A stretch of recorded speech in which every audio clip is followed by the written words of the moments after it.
Chronicle is closed caption for the hearing impaired with a grant provided by Honeywell Bull. Tonight on Chronicle, made in Massachusetts, the people, the products, the profits of Bay State business. First stop, Worcester, where Table Talk Pies is trying to cook up a comeback. Then we'll visit the Haverhill factory of Falcone pianos. Here, quality and craftsmanship are the keys to success. And what do you, Larry Bird, and Roger Clemens have in common? You may all be wearing rings made by the Balfour Company of Attleboro.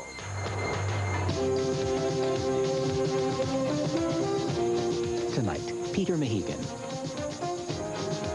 Mary Richardson, with Andrea Hall, and Mike Barnacle, reporting for Chronicle, New England's nightly news magazine.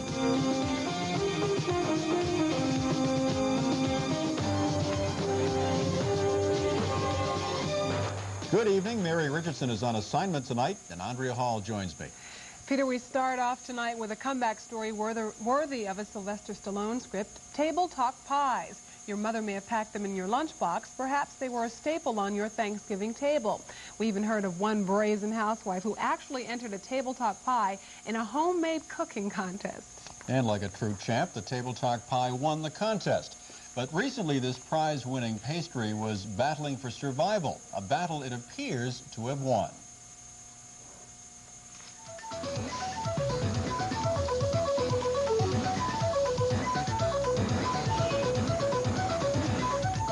A crusty old veteran is back in the race.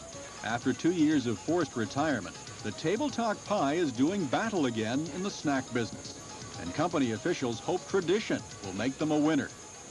Co-owner Chris Cocaine. We get letters from customers and saying that they're glad we're back, and they feel that the quality that we had 20 years ago is now back in the marketplace.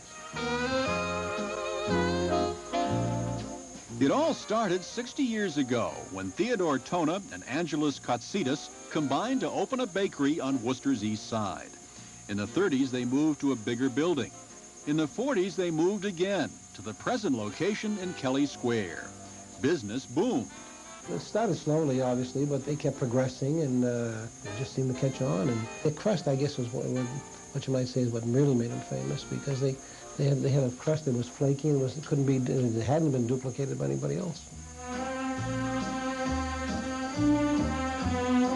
In the 60s, business peaked. As babies boomed, Table Talk baked. 1 million pies a week rolled out of its 8 huge ovens. It was the largest operation of its kind in the world, selling pies throughout New England, New York, and New Jersey. The company employed, I think somewhere between 800 and 1,000 people throughout New England. And we had somewhere between around 400 route salesmen out all over New England. Today, Table Talk employs 15, and only 1 oven is running. After the original owners sold out, the bakery's business began to cool. In 1984, bankrupt, Table Talk shut down. The largest pie factory in the world became a lot of empty space, victim of changing tastes and missed opportunities.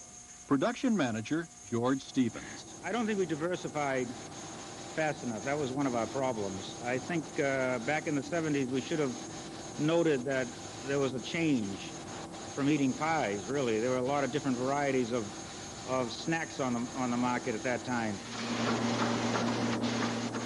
The new Table Talk is counting on its junior pie to get it back in the market. It's a process that starts with the hands of Tom Fish. You just grab a clump and drop it in. Oh, it's fun. You get to play in the dough.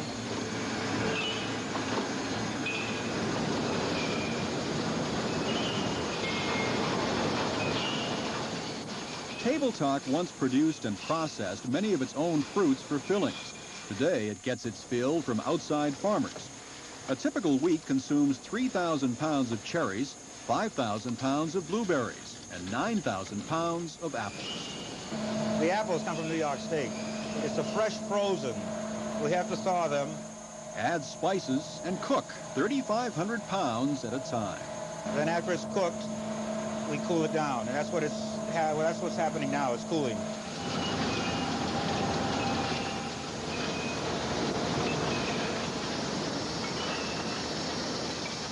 The centerpiece of Table Talk is the 80-foot oven. This is not like Mom used to bake them.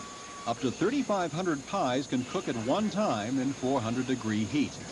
The trip through takes 15 minutes. At the other end, Chris Hager waits to inspect the final product. Oh, a lot of them aren't cooked. For instance, underneath, the pie is dent or creased. It won't cook underneath, so it's raw. A lot of them just get crushed along the process. The bad pies get put aside. The good ones, about 180,000 a week, are rushed off to be packaged and shipped. It's important to get the pies out in the stores while they're still fresh. They're good sellers. A lot of people ask for them when we don't have them. Eddie Farina says Table Talk holds its own on the shelves at Pinella's Market in Needham. He says the pie's return is getting good reviews. I grew up with the pies, and they were off the market for a while, and then they were back on. So they were good. A lot of people like a real pie instead of artificial stuff. And Chris Cocaine likes sales so far. We've had phenomenal success, and we're very happy with it. It's growing steadily every week. If business grows enough, the bakery may start making larger pies again and also add flavors. It all depends on whether consumers remember Table Talk the way Chris Cocaine hopes they do. I think it's part nostalgia, it's comfort, it's security. Not everybody, but a good portion of people you meet that talk about Table Talk, talk about it in terms of how they grew up with a pie when they were going to school and going to college. Right now, Table Talk will try to get back its slice of the market. Eventually, they hope to get a bigger piece of the pie. I'm one of those people. I remember Table Talk pies. I used to only want the lemon. Now, they were producing 1 million pies a week at one time? They're really grinding them out. They were so big at one time that they used to buy the entire blueberry production of Prince Edward Island, the whole thing, the whole island. Every blueberry up there would come to Boston. But they're starting small, Andrea. The goal is to get a little bigger, but they don't want to overextend. Sure. They're in the convenience stores. They hope to get into the supermarkets, and that's a bit of a tougher nut to crack. Well, they'll get their piece yet, I'm sure. The sound of music echoes in an old shoe factory in Haverhill, more made in Massachusetts when Chronicle returns.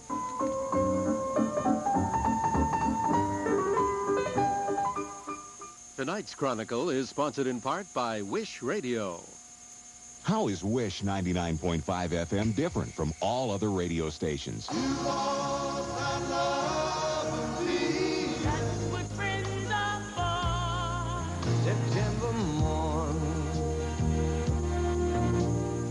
Wish 99.5 plays 40-minute music sweeps of easy favorites of the 60s, 70s, and 80s. Discover 40-minute music sweeps of easy favorites on WSSH 99.5 FM.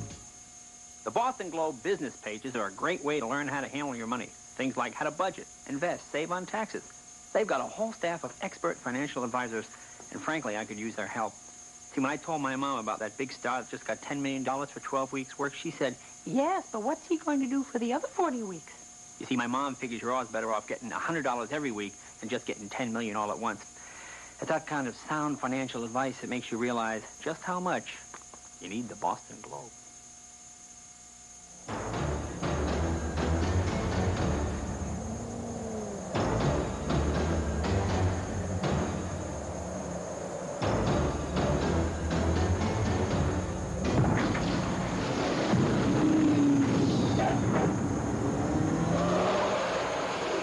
Surprise! The fuel-injected CRX-SI at your New England Honda dealer. If things aren't going just your way, why not make it a Bradley's day? Bradley's has it. Someone to help you out and show you the way. Someone to help you out. She'll know what to say. Bradley's customer service assistant at the registrar to make those busy times better times. Where else would you shop when Bradley's has it? Why don't you make it a Bradley's day? Starting your own business is always a risky proposition.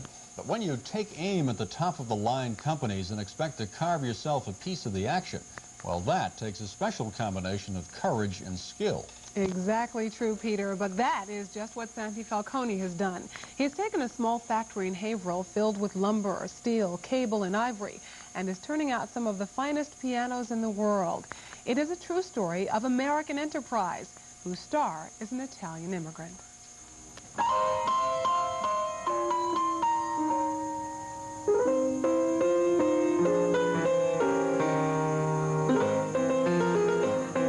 I've always found it very appealing to get behind a product, and I've been selling dead composers for all these years, and I thought I'd get into something more interesting, like living pianos.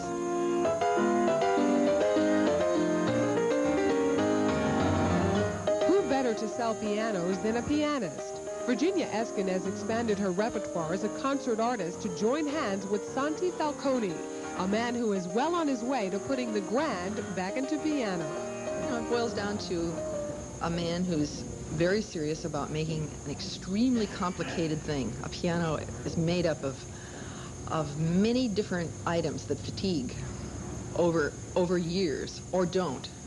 And I've been a Steinway artist on the circuit for the last 15 years.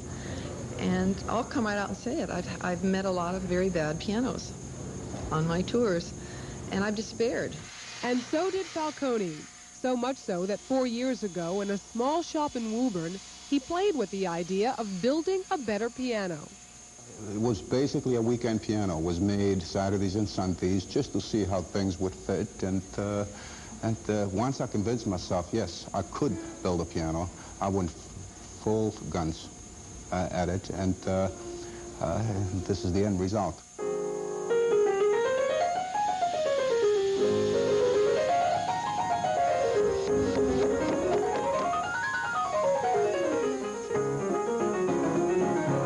At the turn of the century, Boston was the home of the great piano makers, Chickering, Henry F. Miller, Mason, and Hamlin. The Depression and ultimately foreign competition sounded the final chord for the local industry. Pianos were cranked out on assembly lines, and the solo craftsman was lost in the chorus of mass production. Today, just 4 years after building its first piano, the Falcone Piano Company has taken over a 6-story shoe factory in Haverhill. The art of piano making has returned to Massachusetts, and Falcone has returned artistry to the craft. We don't have an assembly line here. A piano will remain at its station until everything is correct. Looks good. Perhaps it is poetic justice that the piano was Falcone's forte, since it was one of his countrymen, a man named Cristofori, who invented the first piano in Florence, Italy in 1709. Santi Falcone came to this country from Sicily at age 14. His family settled in Somerville, and while still in high school, he began tuning and maintaining the pianos at Boston Conservatory of Music. At the same time, he was going to aviation school and earned a commercial pilot's license. But the piano was his passion, and after a tour of duty in Vietnam, Santi opened a store in Waltham to sell and rebuild pianos. 7 stores later, he knew what he really wanted to do. It takes 600 hours to build one piano. There are 75 to 80 in progress right now, all assigned to waiting customers. The key to the operation is careful attention to detail and materials. The wood, mainly rock maple, comes from New England, and the keys are ivory, not plastic. The factory employs 56 skilled woodworkers and cabinet makers. At the tail end of the product, such as right now, is where we need extremely good technicians that can take the piano and be able to tune it, to voice it, to regulate it, to get it from a raw stage to a musical stage. Anthony and Joseph Paratori, brothers from Belmont, have also made it to the musical stage as world-class duo pianists. They began their career with lessons in Boston about the same time that Falcone was tuning pianos at Boston Conservatory. Today, Falcone supplies the piano when they perform locally, an arrangement that has been good for both. Being able to speak with Mr. Falcone about certain technicalities about the action of the tone, and with him so that he can bounce off of us as performers is very valuable to him and us. But making a piano is just part of it. You have to be able to sell it too. So to market his product, Falcone is setting up shop in Park Square, an area that has been traditionally known as Piano Row and traditionally dominated by Steinway and Baldwin. Falcone, who only makes grand pianos, not uprights, sells the smallest ones for $19,000. The 9-foot concert grands go for $41,000, easily competitive with Falcone's rivals. Still, the real sales pitch is performance. We're getting a lot of questions on the road, out of state now, from piano technicians and other professionals and who want to know more about it. So I think it's a piano that's here to stay.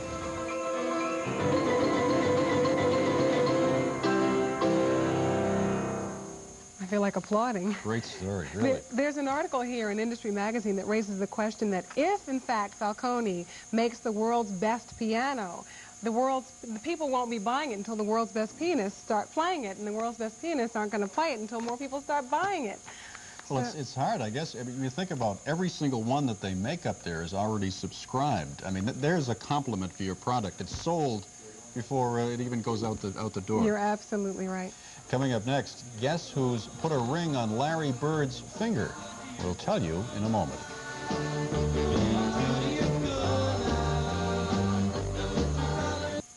Underground Camera presents the Chin-On Splash. It's automatic, weatherized for protection from water and sand. On a low exposure and focus for razor-sharp pictures, even in total darkness. Hello? The Splash, $149.97 at Underground Camera. Summer's coming, so pick up a Kodak 3-pack and get 12 more pictures free. You need a camera and film. It's all on sale now at Underground Camera's 32 locations. Your basic soft wheat bread has about a smidgen of whole wheat. The new Wonder Soft 100% whole wheat bread has a whole passel. And that's a difference we can all sink our teeth into. Wonder Wheat. Just a little slice of America. Wonder Bread. Just a part of life in America. Wonder Bread. Wonder Bread. My grandmother came to America from Norway at the turn of the century. Now this Norwegian is going home to Greece. Barbara Rush, family and friends, went home to Greece in September. She said it was a dream vacation and shopping trip come true. My grandparents left Poland and Russia and came to Brooklyn. Now at last I'm going home to Greece. The Sadakas are jetting to the most beautifully affordable country in Europe, Greece, and Olympic Airways will fly them there in style. This is your year to go home to Greece. You were miles apart when it began. At times, the distance between you seemed insurmountable. But with the dawn came agreement, and a partnership was born. For this and all your significant moments, Omega. Available at Long's Jewelers. This is Scott Valentine, and I play Nick on Family Ties. A lot of people will lead you to believe that drugs are cool and it's the thing to do. If you don't want to do them, don't do it. Don't be pushed. So you and Roger Clemens may have something in common after all, but it isn't that blistering fastball that almost hurtled you into the minor leagues. No, it's something tamer, far less exciting, but nevertheless profitable for the LG Balfour Company in Attleboro. Mary Richardson has our report.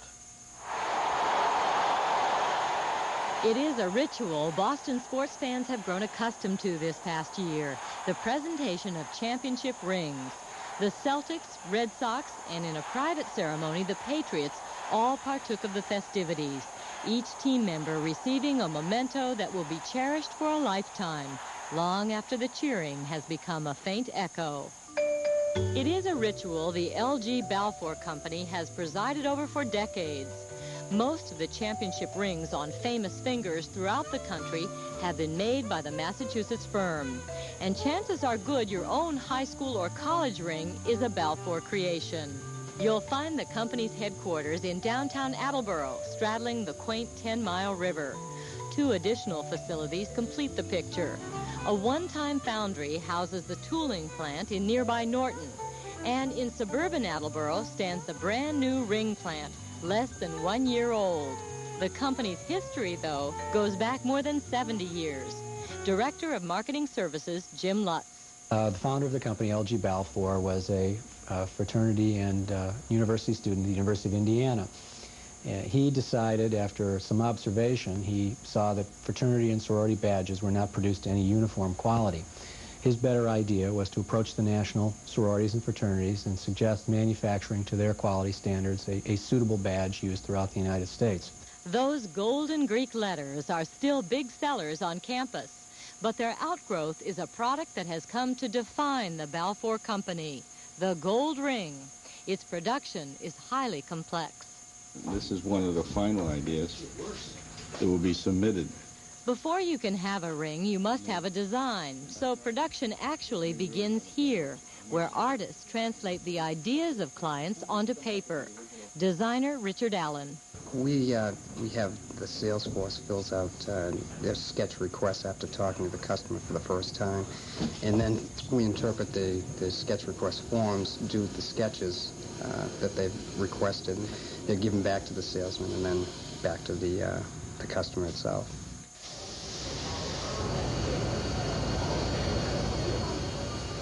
The design is then shipped up to the tooling plant, where individual molds are constructed for each and every ring made.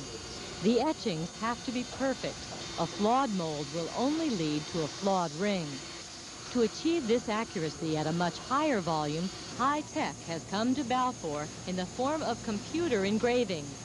The design is recorded digitally, then reproduced onto the screen in 3D form. The computer, in turn, runs the engraver next door.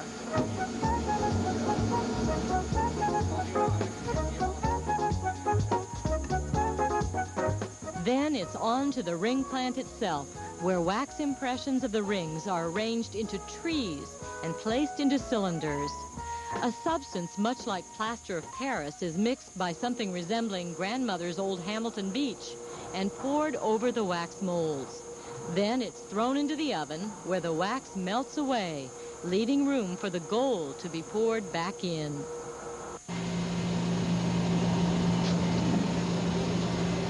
Ah, yes, the gold, the precious metal that makes these rings so special.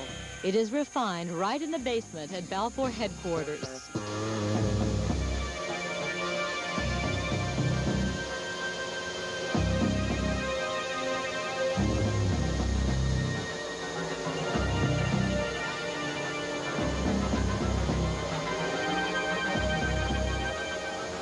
We're a significantly large user of gold in the United States in general.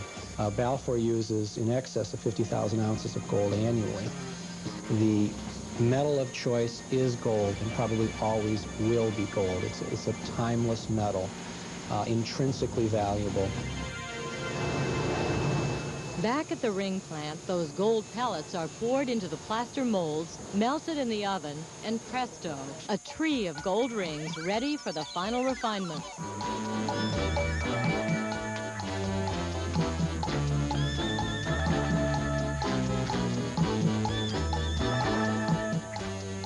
There's a wealth of craftsmanship and really artistic talent that is designed into the product by people who've been doing it for many, many years. Yet, on the other hand, there have been some breakthroughs in technology that enable us to do a job that might have been tedious or slower more quickly with perhaps a more precise or uniform level of quality. Our laser engraving is a good example of that. It's needed to supplant or to be used in addition to hand engraving.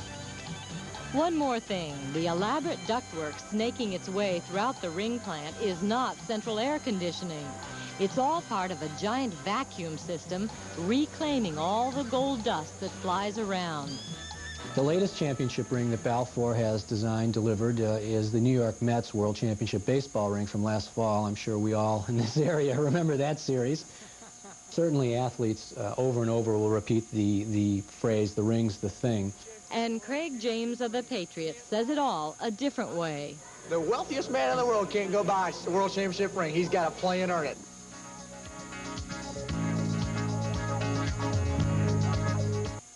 WBZ Radio's Dave Maynard is spreading the word. He's an old horse, right? About Boston's #1 morning show while riding the famous racehorse, Lightning. Lightning? Ride with a winner. WBZ Radio for news, AccuWeather, sports, traffic, and everything you need for a good start. No, stop! Listen to Radio 1030 with Maynard in the morning and get a real jump on the day. Count on us to help. Maynard in the morning on WBZ Radio 1030, especially on those days when you're dragging. When you get an allergy attack, you'll try any advice. Any advice. Try the desert. But the best advice is what doctors have said millions of times. Take Dimetapp. Dimetapp in non-prescription formulas brings proven relief. So take the advice of doctors and pharmacists for allergies. I see the desert worked. And take Dimetapp, the best advice you can take. Hawaii. Lush, tropical, enchanting paradise. Like no place else in the world. No wonder everyone wants to go there. And Delta makes it easy with low fares and daily flights to Honolulu. Ask about our Hawaiian Fly-In Drive and get an Alamo rental car for an entire week for just $55. Delta gets you there with care. Won't you join us? If you're putting the wrong frozen dinner into your microwave, you never know how it'll come out. But now, Armour Dinner Classics are made to taste great out of the microwave. Dinner Classics prepares every portion individually.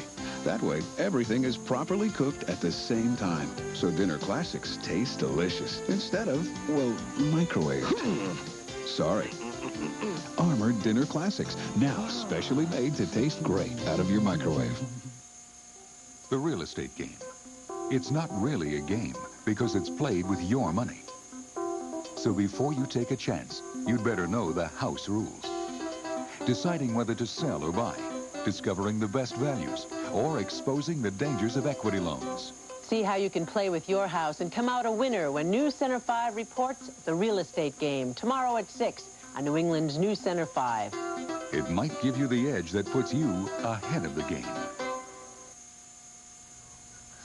That's it for tonight's edition of Chronicle. Tomorrow night, we'll go inside the mind of a murderer. The story of Marty Apple, a college graduate and former military officer who held up a bank in East Bath, Pennsylvania last June 6th and killed 3 employees in cold blood. We'll examine what may have motivated Apple's murderous outburst, which has left deep scars in a small Pennsylvania town.